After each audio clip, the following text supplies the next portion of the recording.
7월 10일 인생 질문. 오늘은 교양 있고 괜찮은 사람인 나에게 굳이 대언자가 필요한가? 이런 제목을 가지고 두 분의 대언자, 성령님을 보내심에 대한 제목을 가지고 오늘 7과 일곱 번째 챕터를 진행합니다. 저 두 분의 대언자는 누구냐면요. 예수님이 첫 번째 대언자시고 두 번째가 성령님이시라는 걸 말하는 거예요. 자, 이번 챕터의 주제는 성령님.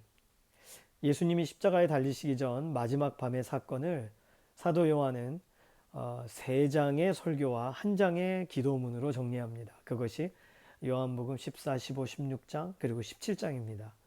이때 예수님의 설교 중에 가장 핵심적인 주제는 무엇이었을까요? 여기서의 핵심적인 주제는 그분의 마지막 설교에서 하나님의 영이신 성령님을 소개하신다는 거예요. 그럼 성령님은 어떤 분이신가?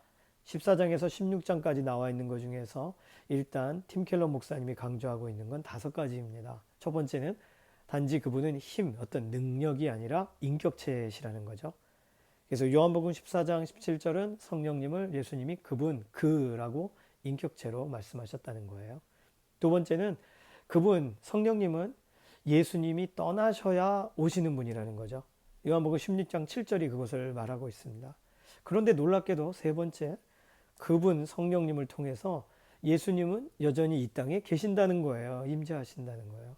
성령님을 이곳에 계시게 하기 위해 예수님은 떠나셔야 되는데 성령님이 계실 땐 예수님이 이곳에 임재하신다. 특이하죠. 요한복음 14장 18절입니다. 네 번째는요. 성령님은 또 다른 보혜사가 되신다. 예수님이 보혜사의 역할을 하셨죠. 보혜사란 위로자가 되시고 조력자가 되시고 상담자가 되시고 대언자가 되신다는 거예요. 하나님의 말씀을 대신 전달하시는 분이죠. 자, 여기서가 오늘 팀 켈러 목사님이 설명하고 싶은 중요한 부분은 대언자라는 말에는 두 가지 의미가 있다는 건데, 첫 번째는 정의의 기준에서 대언자는 그 앞에 서서 심판을 받게 하는, 다시 말하면 우리의 양심을 깨우고 기준을, 하나님의 기준을 말해주시는, 예수님이 이 땅에 불을 던지러 오셨다라고 말씀하셨잖아요. 예, 대언자가 그런 거예요. 하나님이 돌아오라 하신다. 패역한 백성아, 하나님이 너희를 사랑하신다. 그러니 하나님께 돌아오라. 이런 것이 예수님을 통해 전달하신 메시지죠. 그러니까 완전한 기준 앞에 서게 하는 대언자의 역할이 예수님이시라면, 그 두 번째 대언자가 되시는 성령님, 그분은 변호사로 오셨다는 거예요. 그분이 대신 법정에 출두하시는 거예요. 중보자가 되시는 거예요. 예수님이 중보자시지만 팀 켈러 목사님은 성령님을 중보자의 역할로 특별히 구별해서 설명합니다. 자, 대언자에 대한 것, 이거 설명이 중요해요. 자, 다섯 번째, 성령님은 누구신가? 그분은 우리의 죄를 보게 하시는 분, 예수님께서 가르쳐 주신 일을 깨우쳐 주시는 분, 그렇게 요한복음 16장 14장에 설명하고 있다는 것입니다. 자, 여기서 우리가 나아가야 될 내용은요, 우리는 가끔 예수님 시대에 살면서 예수님을 실제로 만나서 눈으로 보고 귀로 들었더라면 얼마나 좋았을까, 이렇게 생각한다는 거죠. 자, 그러면 좀 더 예수님을 알 수 있었을 텐데, 참 이것은 참 아름다운 이야기지만 그러나 틀린 말이라는 거예요. 예수님이 죽으시기 전에는 생각해 보시면 제자들도 예수님을 온전히 알 수 없었다는 거예요. 그럼 어떻게 예수님이 누구신가 알게 됐냐면 성령님이 오신 이후에야 가능해졌다는 거죠. 그러니까 성령님은 우리를 향하신 예수 그리스도의 사랑이 얼마나 높고 깊고 넓으신지를 십자가를 통해서 통과하셔서 우리에게 보여주신다는 거예요. 다시 말해서 그때 그 시절 그 다락방에 있던 사도들보다 지금 여기서가 오히려 성령님의 힘으로, 성령님의 역사로 우리는 예수 그리스도를 더 바라볼 수 있고 그분의 임재를, 그 사랑을 더 알 수 있다는 사실이에요. 굉장히 중요한 내용입니다. 자, 그러니까 결론적으로 이제 우리가 해야 될 역할, 우리의 직무는 성령님의 말씀에 귀 기울여 들어야 된다는 거죠.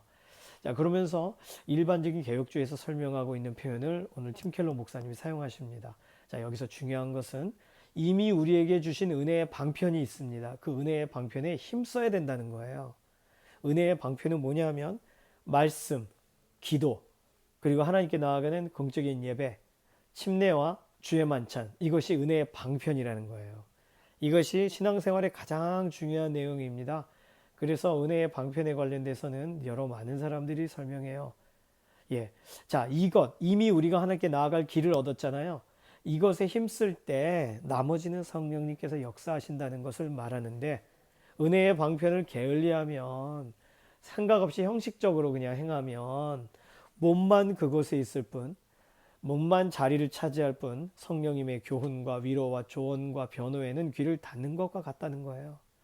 자, 예수님은 말씀하세요. 나를 믿으라. 내가 떠난 후에는 성령을 받아들이라. 그가 진짜 평안을 주시리라.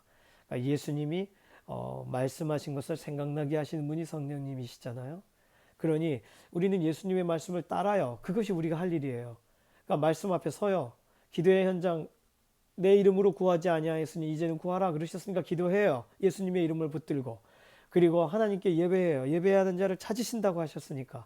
자, 그런데 그 이외의 것, 그건 성령님이 채우신다는 거죠. 오늘 내용은 굉장히 우리에게 격려를 주고 위로를 주는 내용입니다.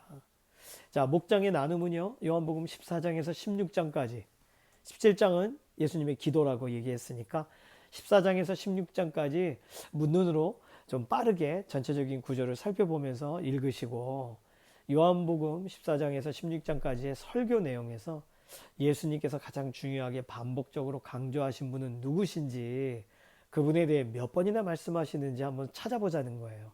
성령님에 대해서, 그분에 대해 한번 살펴보세요. 자, 두 번째 질문은요. 내가 알고 있었던 성령님은 어떤 분이고, 그리고 오늘 이 내용을 통해 그분에 대해 새롭게 알게 된 내용이 있다면 무엇인지 서로 나누시면 되겠습니다. 자, 세 번째는요. 요한계시록에 반복적으로 귀 있는 자는 성령이 교회들에게 하시는 말씀을 들을지어다라고 명령합니다. 또 유다서에서는 성령으로 기도하라라고 권면합니다. 그러니까 성령님은요, 증언하시는 분, 알게 하시는 분, 거룩하게 하시는 분으로 설명되고 있어요.